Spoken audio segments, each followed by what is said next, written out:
Hey, what's up? Haha, I expected I was gonna say lovely something, right? Well, guess wrong, motherfuckers.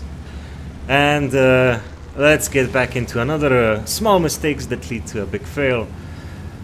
And we're gonna be watching Taj 7. Taj 7 is a friend, a forumite that hangs on the forums. He is, if I let's make this short and sweet. He is the voice of reason. He always takes his time to describe everything that dumb people post on the forums regarding conspiracy theories and RNG rigged and shit like that.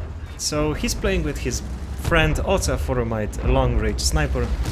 A big hello to both of you guys if you're watching this.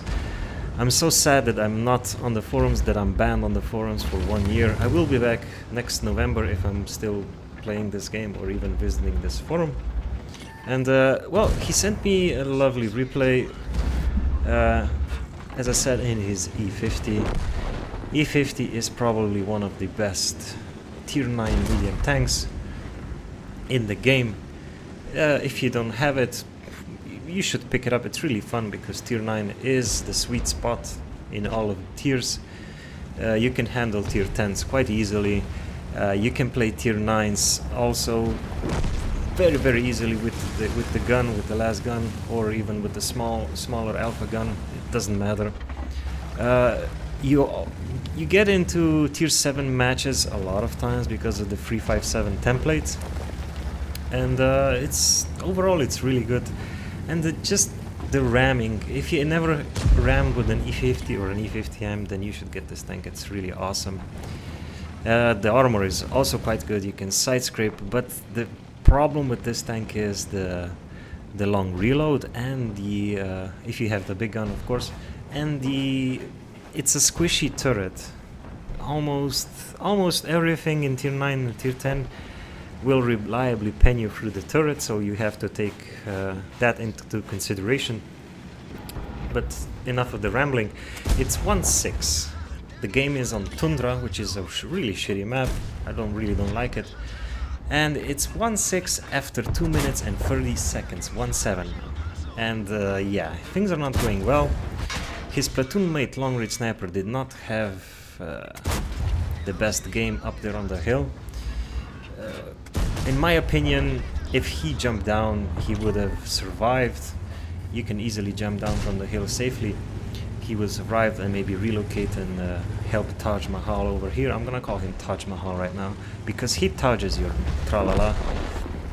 And maybe his platoon mate, long range sniper, would have survived and helped, and it would have been a little bit different. And to be honest, this right now, what you're seeing right now, this is the biggest mistake that he has done in this game.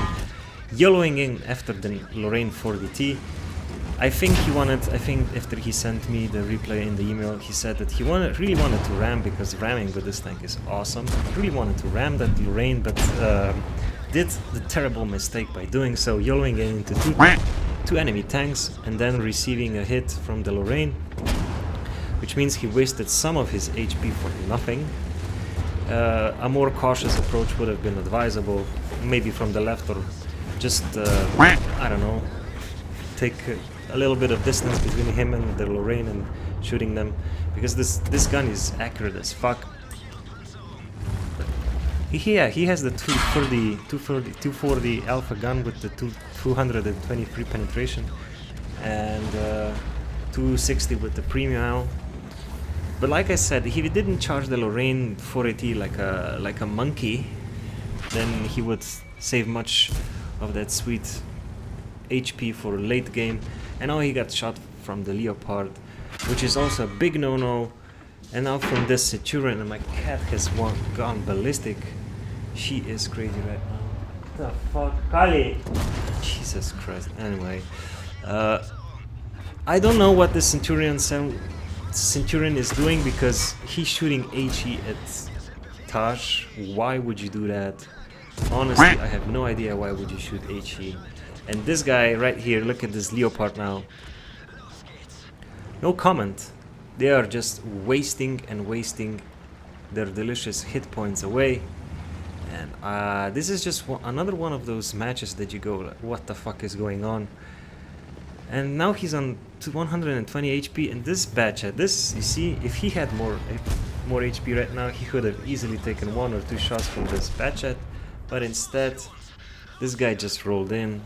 He knew that he can trade 1 shot from Taj, even if he had the big gun, and finish him off quickly. But still, there's hope. Don't worry, it's not over yet. There are 2 type 5s.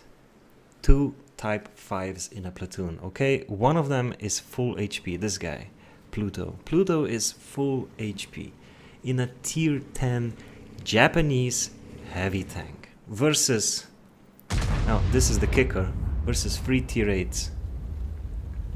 Well, this Urus is, well, as you saw, he got wrecked pretty hard.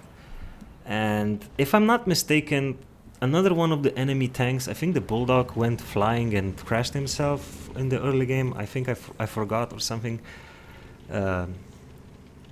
Please remind me if that really happened, if the Bulldog killed himself on the enemy team.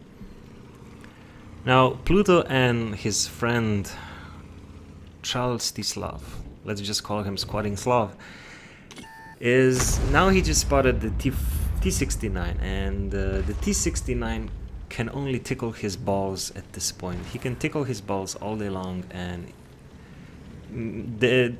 the only way that the T69 can pen him is to just go on his sides. I have no idea why he's sitting like that.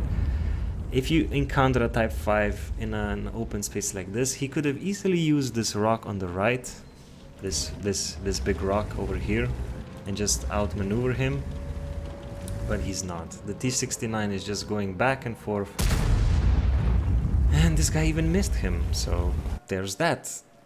And in the meantime, well, it can be the Udis, it can be the T69, so the Batchat, the 12T, the tier 8 light tank, is capping, because what the fuck else is he gonna do versus a full HP type 5 and another guy struggling to kill this T69, right? So naturally he went into the cap circle. That's probably the only option in this map. It's not really a big map, so Big Mac. Big Mac! And there he is. Instead of well, he's fucked now.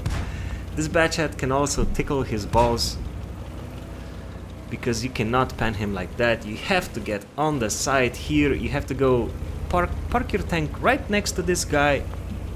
Can you see the cursor right here? And just auto aim on the tank and just shoot away.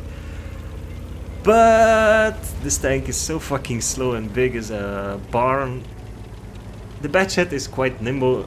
He knows he can do shit, but he can cap around the rock. And this is a great demonstration of how teamwork and the lack of teamwork fucks you up. And this is quite a fail, because this guy is still on full HP, and we're gonna check how much damage he did. And this is how we lose. This small mistakes that lead to big ones, and in the end, your base is captured. Let's go. As you can see, like I said, like the title suggested, this game could have been won by Long Rage dropping down from the hill as soon as he saw that many lightnings and the Batchat went up the hill. Taj could have easily avoided that YOLO ram against the Lorraine 40T. I recommend, if you have an opportunity to ram, then at least make sure that the tank is alone and yet you can take him on, even if your ram fails, because sometimes the enemy will track you in the process. So take care of that.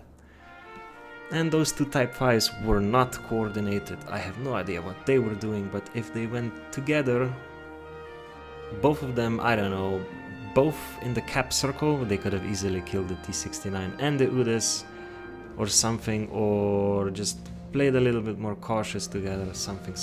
But this is how we lose a game that could have been easily winnable, but hey, you can't win them all, I guess. So let's check the post-game stats. 3.7k damage for Taj, being the top damage dealer. That type 5 that was shooting the T69 he did 2.9, the other one did 2.2. His friend in the AMX 3090 did only 1k, and 2 of his teammates did 0. So big shout out to that bad chat for doing the right thing and going in for the cap. He has 460 damage with 3 kills, and in the end he managed to cap it. Clearly played for the team, and yeah, that's how you lose. That's how you could have won. But it's easy to be a loudmouth like me when you watch the replay, and it's another thing when you're playing. So take care until next time, and please YOLO responsibly, okay? See ya.